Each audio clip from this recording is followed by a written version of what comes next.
Bonjour, bienvenue dans les cahiers de doléances 2017.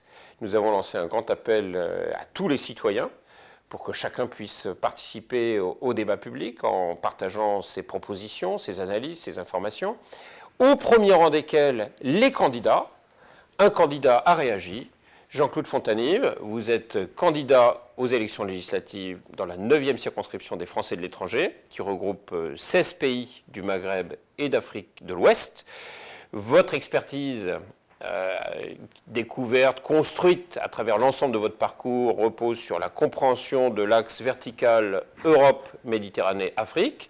Alors pourquoi est-ce que vous réagissez à cet appel aux citoyens et cet appel aux candidats? Tout d'abord, c'est un enjeu qui est extrêmement important. Quand je dis enjeu extrêmement important, ça préside effectivement à l'évolution du monde. Nous sommes devant des bouleversements qui sont considérables. Ces bouleversements, plus particulièrement entre l'Europe, la Méditerranée et l'Afrique. Et je pense qu'aujourd'hui, c'est vraiment le moment de pouvoir à la fois présenter un certain nombre de nouvelles idées, de présenter ces idées, mais avec un changement profond dans le mode de gouvernance, dans le mode de la pratique politique.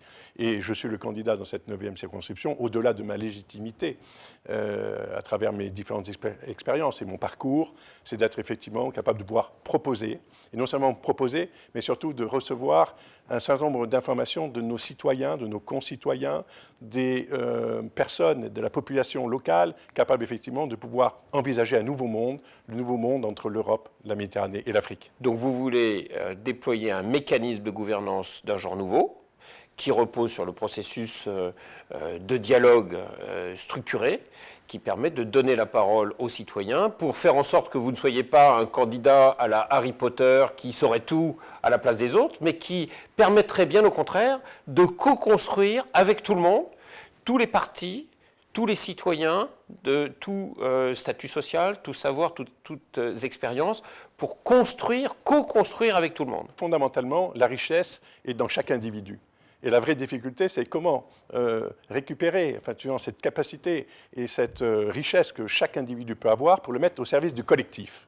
Et toute mon ambition est là. Et si j'ai créé effectivement mon association, ce mouvement, le dialogue citoyen, c'est fondamentalement pour pouvoir avoir l'ensemble de tous les avis, l'ensemble de toutes ces propositions, capable effectivement de pouvoir à la fois recueillir, mais être capable effectivement de pouvoir transformer la société. Et transformer la société, ça ne se transforme pas de manière politique au sens traditionnel du terme. Il faut changer de paradigme, c'est-à-dire nouveau mode de gouvernance tel que j'ai pu effectivement... Oui, la politique, ce n'est pas la vision d'un chef avec un panache blanc qui donnerait envie de le suivre. La politique, c'est fait par les gens, avec chaque personne, en co-construisant avec chaque citoyen. C'est en fait tout à fait ça. Et bien plus particulièrement, c'est qu'aujourd'hui, on vit un changement de monde extrêmement important. Et tout à fait, si on n'est pas capable effectivement d'avoir le dialogue entre les peuples, le dialogue interculturel, intercultuel et interhumanité au sens fort du terme, nous n'arriverons pas à résoudre effectivement les défis que nous pose effectivement le XXIe siècle. Il faut traiter la diversité, il faut traiter l'immédiateté, la rapidité, il faut traiter la quantité de personnes nouvelles. L'Afrique, c'est 2 milliards d'habitants bientôt, alors qu'en 1960, c'était 200 millions d'habitants. Dans le même temps, l'Europe est restée à peu près même taille, 400 millions il y a 50 ans et 500 millions à peu près aujourd'hui. Et donc, il faut tout changer et on ne peut pas le faire en étant dans son bureau. On ne peut le faire qu'avec tout le monde, qu'en associant tout le monde, en fédérant les énergies. Et c'est ça que vous voulez faire. Et nous sommes tout à fait volontaires pour vous accompagner dans cette démarche. Et donc, on est très impatients de voir remonter les propositions, les avis, les analyses des concitoyens français installés en Afrique, mais aussi des Africains qui vivent en Afrique pour faire en sorte que chacun puisse abonder à la réflexion collective pour construire un monde nouveau, pour aider à l'émergence d'une société nouvelle.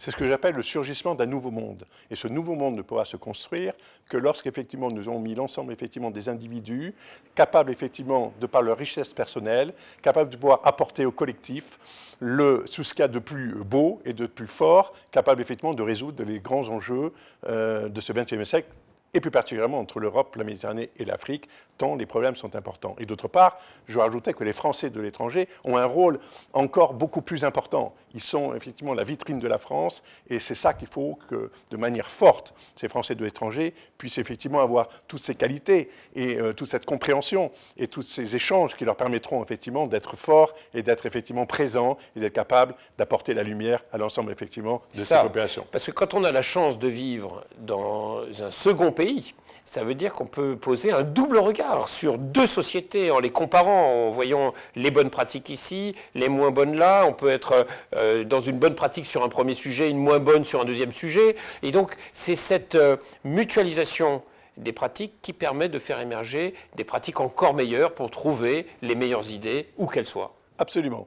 En gros, pour essayer effectivement de résumer, c'est de dire un pour tous et tous pour un, ou un pour tous, et cette capacité effectivement à travailler ensemble. Et ça, c'est fondamentalement le plus important, et c'est pour ça que je suis ravi de pouvoir participer à ces cahiers de doléances et à les promouvoir à travers l'ensemble effectivement de ma circonscription, mais qui ne sera pas la seule, puisqu'il faudrait le promouvoir à travers effectivement l'ensemble de toutes les circonscriptions des Français de l'étranger, et au-delà de ça, à travers l'ensemble effectivement de toute la population mondiale.